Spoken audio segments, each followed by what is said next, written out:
This week, Lajna Maila Netherlands had the honor of 2 virtual mulaqats. During the first meeting, Hazrat Khalifatul Masih V, may Allah be his helper, gave guidance regarding parda. یہ پردہ صرف جماعت احمدیہ کا حکم نہیں ہے، یہ پردہ یہ تربیت ہونی چاہیے ناصرات میں بھی اور لجنہ میں بھی کہ پردے کا حکم جو ہے یہ قرآن کریم کا حکم ہے، اللہ اور رسول کا حکم ہے۔ اس لیے جماعت نے وہ کام کرنے ہیں جو اللہ رسول کے بھی، اور یہ ایسے حکم ہے جن کا ذکر ہے، واضح حکم ہے۔ جو خاص بعض باتیں ہیں نا، اہم کھلی واضح ہدایات قرآن کریم میں احکامات، ان میں ایک پردے کا حکم ہے۔ اس لیے ہم کہتے ہیں اگر اس میں کوئی صرف یہ ہوتا کہ کسی سے اس چیز سے استنباط کیا جاتا یا کسی چیز سے سمجھا جاتا، اس کو انٹرپریٹ کیا جاتا کہ یہ اس سے یہ مطلب نکلتا ہے، تو پھر ہو سکتی تھی، گنجائش نکل سکتی تھی کہ لڑکیاں سمجھیں یا عورتیں سمجھیں کہ ہاں یہاں اجازت ہے پردے کی، یہاں نہیں ہے۔ لیکن جب واضح حکم آ گیا تو اس لیے ہم نے حکم کو پہ عمل کرنا ہے اور کروانا ہے۔ یہ باتیں دماغوں میں ڈال دیں اچھی طرح لڑکیوں کے، تو پردے کی طرف بھی توجہ پیدا ہوگی۔ اصل چیز یہ ہے کہ یہ چیز پیدا کریں کہ حیا ایمان کا حصہ ہے، حدیث ہے، ٹھیک ہے۔ جب حیا پیدا ہو جائے گی تو خود بخود پردے کی طرف بھی توجہ پیدا ہو جائے گی، چاہے وہ یونیورسٹی میں پڑھنے والی لڑکی ہے، وہ اپنے حیا کے دائرے میں رہے گی، اپنا لباس کا خیال رکھے گی اور پھر پردے کا بھی خیال رکھے گی۔ لجنہ کو اخباروں میں لکھنے کے لیے کون سے اقدامات لیے جا سکتے ہیں؟ جو بھی کنٹمپریری ایشوز آتے ہیں اور اخباروں میں لکھے جاتے ہیں مضمون، یا آپ لوگ محسوس کرتے ہیں کہ یہ ڈسکس ہو رہے ہیں آج کل سوشل میڈیا پہ یا کہیں، اس کے لیے آپ سوشل میڈیا پہ اپنی ویب سائٹ پہ، لجنہ کی ویب سائٹ پہ دیں تاکہ اویئرنیس ہو، ہر ایک کو پتہ لگے کہ یہ اس کا اصل جواب ہے، اصل چیز یہ ہے۔ اسی طرح ان ایشوز پہ اوپر جو لکھنے والی ہیں اسلام کے دفاع کے لیے اخباروں میں لکھیں کہ تم لوگوں نے کہتے ہو اسلام یہ کہتا ہے، یہ کہتا ہے، جبکہ اسلام کی تعلیم تو یہ ہے۔ تو یہ جو اتنے لکھنے والی ہیں ان کو انکریج کریں، سوشل میڈیا پہ مختلف ٹاپکس جو آتے ہیں ان ٹاپکس کو لینا ہے تاکہ اٹریکشن پیدا ہو، زیادہ سے زیادہ لوگ پڑھیں اور توجہ دیں اور آپ کی طرف توجہ ہو۔ مغرب میں عورتوں کے ایشوز کے اوپر اٹھایا جاتا ہے کہ یہ عورت کو آزادی نہیں ہے، عورت کو پردے کی ریسٹرکشن ہے، عورت کو فلاں پابندی میں رکھا جاتا ہے، عورت پہ فلاں ظلم کیا جاتا ہے۔ اس پہ عورتوں کو ہی لکھنا چاہیے کہ تم کہتے ہو یہ، میں ایک عورت ہوں، میں نے یہ لکھا۔ یہاں یو کے میں بھی لجنہ لکھتی ہے اور اس کا اچھا اثر ہوتا ہے، بجائے اس کے کہ جواب مرد دیں، عورتیں اس کا جواب دیں تو زیادہ اچھا اثر ہوتا ہے۔ اس لیے اپنی ایک ٹیم بنائیں، پھر اس کا علم بھی آپ کو ہونا چاہیے تاکہ اسلامی تعلیم کا علم بھی ہونا چاہیے، اور جب لکھیں تو تیاری کر کے باقاعدہ فیکٹس اینڈ فگرز کے لحاظ سے لکھنا چاہیے تاکہ اگلے کو امپریس بھی کر سکیں۔ پیارے حضور، ابھی ہالینڈ میں بہت کم لجنہ ہیں جو انڈیپینڈنٹلی اچھا لکھ سکتی ہیں، اس کے لیے ہم اور جو بھی کم ہے اس کو گائیڈ کریں، تو جو کم ہے وہ تو تیار ہو جائے گی نا۔ جب ایک ٹیم 2 کی، 4 کی، 6 کی، 8 کی، جتنے بھی ہیں وہ تیار ہو جائیں گی تو مزید اور بھی ان کو دیکھ کے پھر اور بھی تیار ہوتی رہیں گی۔ ٹھیک ہے، کم یا زیادہ سے سوال نہیں، کام کرنے والا تو ایک بھی ہو تو انقلاب لا جاتا ہے۔ تو جب جواب دیں گی نا، خود ہی آپ کے پیچھے لوگ پڑیں گے پھر جواب لینے کے لیے، پھر آپ جواب مزید لکھنا شروع کر دیں گی، پھر دوسروں کو بھی انکریجمنٹ ہو جائے گی کہ ہم بھی شامل ہوں، ہم بھی لکھیں۔ ٹھیک ہے، کسی بھی چیز کو کرنے کے لیے یا لوگوں کو ابھارنے کے لیے کوئی انسینٹیو ہوتا ہے نا، تو وہ انسینٹیو یہی ہے، جب 2-4 کے نام آئیں گے نا اخباروں میں تو باقیوں کو بھی شوق پیدا ہوگا کہ ہمارا بھی نام آئے، ہم بھی لکھنے کی کوشش کریں۔ ٹھیک ہے، پھر اور بڑھتی جائیں گے آہستہ آہستہ۔ جی حضور، ٹھیک ہے، جزاک اللہ۔ ہاں جی، چلو پھر آگے دو۔ سوال یہ ہے کہ اللہ تعالیٰ کی ذات ہے الستار، پردہ پوشی کرنے والا۔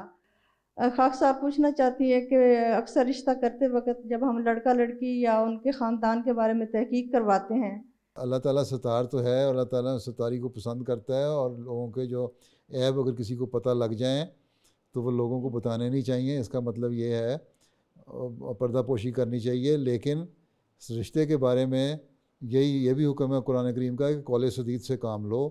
جو بھی رشتہ ہے لڑکے اور لڑکی میں جو بھی نقص ہیں باتیں ہیں ان کا ایک دوسرے کو پتہ لگنا چاہیے، بالکل سچائی سے کام لو، کوئی ایج پیچ نہ ہو تاکہ بعد میں رشتے میں دراڑیں نہ پڑیں. اس لیے ہر بات بتا دینی چاہیے کھل کے. رشتے کا معاملہ بڑا سینسٹیو معاملہ ہے، بعد میں لڑائیاں ہوتی ہیں، باتیں یہ ہمیں یہ نہیں بتایا وہ نہیں بتایا. تو اس لیے بہتر ہے کہ رشتہ کرتے ہوئے یہ ساری باتیں بتاؤ. اور قرآن کریم کے نکاح کی آیات جو ہیں اس میں قول سدید کے بارے میں زور دیا گیا ہے. اسی لیے ستاری کا ایک حکم اپنی جگہ ہے، وہ یہ ہے کسی کے عیب ظاہر نہیں کرنے. تم جو رشتہ بتا رہے ہو تو یہ بتا دو کہ یہ رشتہ ہے. باقی اگر آپ کو پتہ بھی ہے نا اس کے بارے میں کوئی کمزوری جس کا رشتہ تجویز کر رہے ہیں تو یہ بتا دیں کہ یہ رشتہ ہے. تم لوگ خود ہی آپس میں بیٹھو، ملو، دیکھو، دعا کرو اور پھر فیصلہ کرو. اگر آپ نے ستاری کرنی ہے تو یہ ہے، نہ یہ کہ رشتہ بتانے سے پہلے آپ اس کو کہہ دیں کہ اس میں تو یہ نقص ہے، یہ نقص ہے، یہ نقص ہے اور اس کا رشتہ ہی نہ ہو. کہہ دیں یہ رشتہ ہے، تجویز ہے، اس میں اچھائیاں کیا ہیں، برائیاں کیا ہیں، یہ تم لوگ خود مل کے بیٹھ کے دیکھو اور اگر تم لوگوں کو پسند آتا ہے تو کر لو اور پھر دعا کر کے فیصلہ کرو. اصل چیز اللہ تعالیٰ عالم الغیب ہے اور غیب کا علم اللہ تعالیٰ کو ہے کہ کون سا رشتہ کس کے لیے بہتر ہے. اس لیے دعا کر کے فیصلہ کرنا چاہیے. اس لیے اللہ تعالیٰ نے کہا ہے کہ استخارہ بھی کرنا چاہیے، اللہ تعالیٰ سے خیر مانگنی چاہیے کہ رشتے میں خیر ہے تو میرے لیے بہتری ہو اور آسانی سے راستے کھل جائیں. اگر اس رشتے میں خیر نہیں ہے، استخارے کا مطلب خیر مانگنا ہے، اور اگر خیر نہیں ہے تو اس رشتے میں میرے لیے روک پڑ جائے. تو یہ ستاری کا مطلب یہ بھی نہیں ہے کہ رشتہ کرتے ہوئے جو حقائق ہیں وہ بھی نہ بتائے جائیں. اگر آپس میں دونوں فریق مل بیٹھتے ہیں تو بہتر یہی ہے کہ قول سدید سے کام لیتے ہوئے آپس میں جو بھی اچھائیاں برائیاں ایک دوسرے کا پتہ لگنا چاہیے. جس ایسی کم از کم ہر ایک شخص کوئی پرفیکٹ نہیں ہوتا، ہر ایک میں برائیاں بھی ہوتی ہیں، اچھائیاں بھی ہوتی ہیں. یہ بھی مطلب نہیں ہے کہ برائیوں کا اعلان کرتے پھرو، لیکن اگر کوئی ایسی بات ہے جس سے بعد میں رشتے میں دراڑ پڑنے کا خطرہ ہو، ٹوٹنے کا خطرہ ہو، تو بہتر ہے کہ وہ برائی یا وہ بات پہلے ہی بتا دو. کوئی کمزوری ہے، کوئی بیماری ہے، کسی لڑکی میں اگر اولاد پیدا کرنے کی صلاحیت نہیں ہے یا کسی مرد میں کوئی کمزوری ہے تو وہ پہلے ہی پتہ لگ جانی چاہیے ایک دوسرے کو تاکہ بعد میں مسائل پیدا نہ ہوں. The following day saw the turn of a second delegation, this time made up of converts and students. Again, a number of topics were raised over approximately an hour. یہ کہتی ہیں کہ ہم رمضان سے ایک آن لائن کردی group سے میں تبلیغ کر رہے ہیں. اس گروپ میں بہت پریسیکیوشن ہو رہی ہے. ان کے ملا نے پاکستان میں پڑھا ہوا ہے. تو وہ یہ آگے یہ کہہ رہی ہیں کہ ہم شریف عہدے صاحب سے ہیلپ لے رہے ہیں کہ کیا ہم اس کردی گروپ میں تبلیغ کرتے رہیں یا نہیں، اگر وہ آنیسٹ نہیں ہے. اگر صرف اس نے بحث کرنی ہے تو اس کا فائدہ کوئی نہیں ہے وقت ضائع کرنے کا. اس سے بہتر ہے کہ کچھ بہتر لوگوں کو اپروچ کریں اور ان کو تبلیغ کریں جو سننے والے بھی ہوں. اور جس نے صرف جو ڈھیٹ ہے اور جس نے بحث کرنی ہے اور اعتراض پہ اعتراض کرتے رہنا ہے اور کوئی سینس والی بات نہیں کرنی تو اس پہ وقت ضائع کرنے کی ضرورت کیا ہے. اگر تو وہ نیت اس کی نیک ہے، وہ سننا چاہتا ہے اور اپنے جو اخلاق کے دائرے میں مورل کوڈز کے اندر رہنا چاہتا ہے، رہ کے بات کرتا ہے، پھر تو ٹھیک ہے، بات ہو سکتی ہے. اگر وہ غلط قسم کی باتیں کرتا ہے پھر چھوڑیں اس کو اور کوئی اور لوگ دیکھیں جو شریفانہ طور پہ بات کر سکیں، دلیل سے بات کریں اور اپنی دلیل دیں اپنی بات کے لیے اور ہماری دلیل سنیں. پھر اس کا پوری طرح انصاف کے ساتھ انالیسس کریں، پھر دیکھیں کون سچ ہے کون جھوٹ ہے. آپ کے والدین کی کون سی نصیحت آپ کے لیے سب سے مفید ثابت ہوئی ہے؟ یہی کہ کبھی جھوٹ نہیں بولنا. جزاک اللہ. السلام علیکم حضور، میرا نام غزالہ مظفر ہے اور میرا سوال یہ ہے کہ آج کل سوشل میڈیا پہ یہ نیوز پھیلا ہے کہ بڑے کلودنگ برانڈس کرونا کی وجہ سے اپنے کلودنگ فیکٹری کے ورکرز جو بنگلہ دیش، پاکستان، کمبوڈیا وغیرہ میں رہتے ہیں ان کو بہت کم یا بالکل بھی نہیں پے کرتے ہیں. تو اکثر لوگ یہ کہتے ہیں کہ ہم انہیں بوائکاٹ کریں. تو حضور آپ کا اس بارے میں کیا پوائنٹ آف ویو ہے؟ جو سوال یہ ہے کہ یہ جو کمپنیاں ہیں یہاں کی رہنے والی، یہاں کی جو بڑی کمپنیاں ہیں وہ تو پیسے دے دیتی ہیں. یہ کوئی ڈائریکٹ تو اس کے پاس نہیں جاتے اپنے لیبر کے پاس یا جو بھی ان کے ساتھ ورکر ہے. کچھ وہاں کے لوگ ہیں جو کانٹریکٹ لیتے ہیں, وہ آگے کانٹریکٹ پہ کام کرواتے ہیں. یہ ان کو کانٹریکٹ دے دیتی ہیں بڑی کمپنیاں, وہ آگے کام کراتے ہیں اور لوکل لیبر سے پھر کام لیتے ہیں. اور وہ اگر نہیں کرتے تو وہ ایکسپلائٹ کرتے ہیں. اگر ان کو صحیح طرح لیبر نہیں دیتے تو وہ ان کا قصور ہے, اس ملک کے رہنے والوں کا. یہاں کی رہنے والی کمپنیوں کا تو قصور اتنا نہیں, کیونکہ عموماً یہی دیکھا گیا ہے کہ یہ لوگ پیسے دے دیتے ہیں, سوائے اس کے اللہ ماشاء اللہ شاید کوئی ہو جو نہ دیتی ہو, کیونکہ ان کے بڑے بزنس چل رہی اس لیے رہے ہیں کہ یہ فیئر بزنس کرنے والے ہیں اور انصاف سے لیبر دیتے ہیں جو بھی مقرر ہو. یہ اور بات ہے کہ تھوڑی لیبر دیتے ہیں, اور یہ اور بات ہے کہ وہ کام بنگلہ دیش سے یا سری لنکا سے یا ان ملکوں سے کرواتے ہی اس لیے ہیں کہ یہاں تھوڑی لیبر پہ کام ہو جائے گا, یا انڈیا سے یا پاکستان سے یا کسی بھی اور غریب ملک سے. لیکن جو بھی لیبر ان کی مقرر ہوتی ہے وہ دے دیتے ہیں. وہ ان کے آگے جو سب کانٹریکٹر ہوتے ہیں نا, آگے جنہوں نے آگے دیا ہوتا ہے کانٹریکٹ جن کو, اور پھر آگے وہ لیبر سے کام لیتے ہیں, وہ اصل میں چیٹ کر رہے ہوتے ہیں. تو اس بائیک آؤٹ کرنے سے کیا فائدہ؟ جو تھوڑی بہت ان کی آمدنی ہے وہ بھی ان کے ہاتھ سے جاتی رہے گی. باقی وہاں کا جو ملک کا قانون ہے, یہ تو بنگلہ دیش کا قانون یا جو اسی ملک میں بھی یہ غلط کام ہو رہا ہے اس کو قانون, وہاں کا قانون ہے. ان کو چاہیے نا کہ اپنی لیبر کا خیال رکھیں, اور جو بیچ میں ایسے لوگ ہیں ان کو صحیح ان کا حق دلوائیں, ان کا رائٹ دلوائیں. ٹھیک ہے, ٹھیک ہے, جزاک اللہ.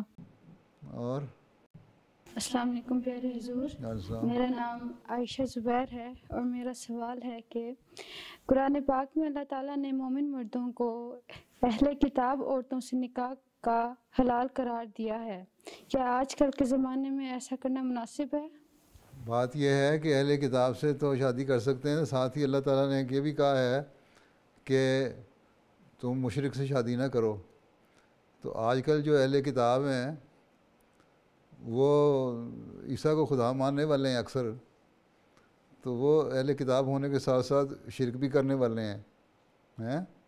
تو اس لحاظ سے سوائے اس کے کہ ایک خدا پہ ایمان لانے والی ہو اور حضرت عیسیٰ کو فوت شدہ سمجھتے ہوں, بعض عیسائی سیکٹ ایسی ہیں تو پھر تو ٹھیک ہے, ادروائز تو یہ غلط ہو گیا. دوسرے یہ کہ قرآن شریف نے بعض جگہ انہی اہل کتاب کو اور کافروں کو ایک بریکٹ میں بھی رکھا ہے.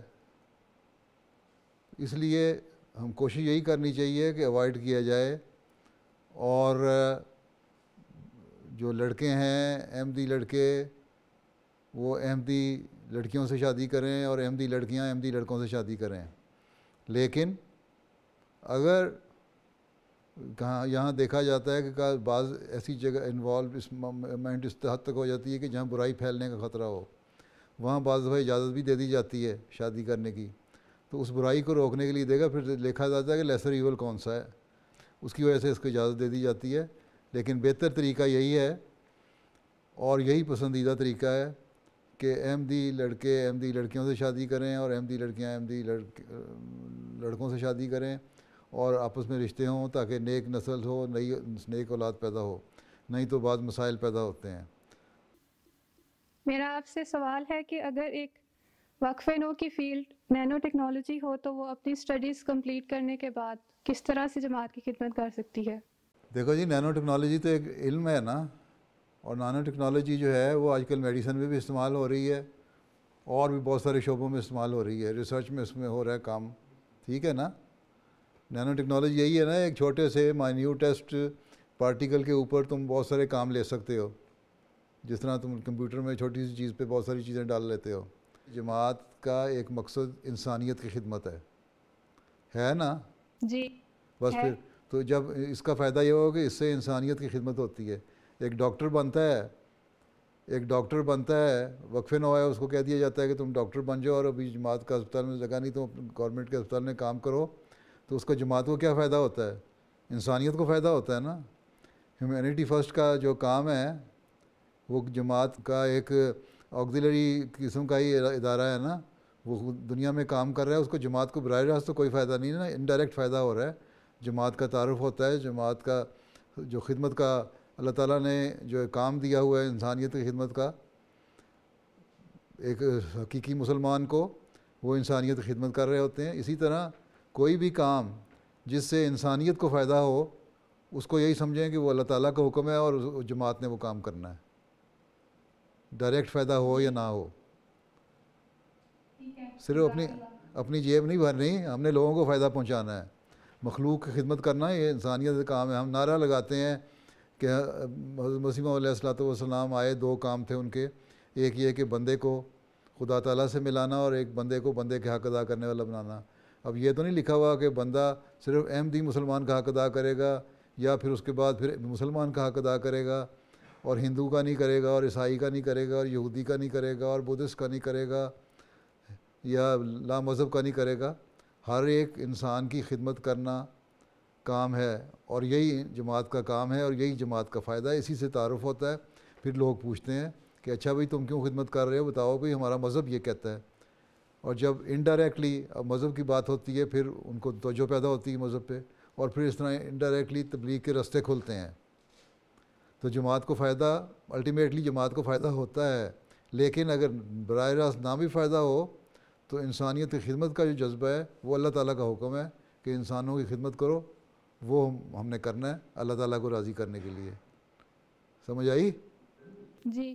اچھا جزاک اللہ. چلو پھر.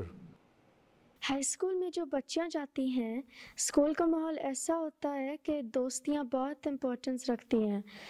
اگر کوئی اچھی یا کوئی کمپنی نہ ملے تو ہم اپنا کانفیڈنس کیسے بڑھا سکتے ہیں؟ ورنہ سیلف اسٹیم اور پڑھائی پہ بھی بہت اثر پڑتا ہے. دوستی کیوں نہ ہو، کس نے کہا دوستی نہ کرو؟ اچھی اور جو اچھے اخلاق کی لڑکیاں ہیں اور ان سے دوستی کرنی چاہیے، لیکن یہی یاد رکھنا چاہیے کہ ہر ایک میں کوئی برائی ہوتی ہے. جو ویسٹرن سوسائٹی کی برائیاں ہیں بعض میں آزادی کی وجہ سے آ جاتی ہیں، پیدا ہو جاتی ہیں، جن کا ان کو خیال نہیں ہوتا. ان کا level of standard of moral جو ہے نا ان کا اور ہے. تو ان کو پھر ان کو سمجھاؤ کہ اصل تو مورل یہ ہے مجھے میرے مذہب نے سکھائے ہیں. اور جو اچھے اخلاق کی لڑکیاں وہ سمجھ بھی جاتی ہیں. تو دوستیاں کرنی چاہیے اچھی اور نیک اور با اخلاق لڑکیوں کے ساتھ، اور اسی سے تم لوگوں کے تعلقات بڑھیں گے، اسی سے تبلیغ کے راستے کھلیں گے.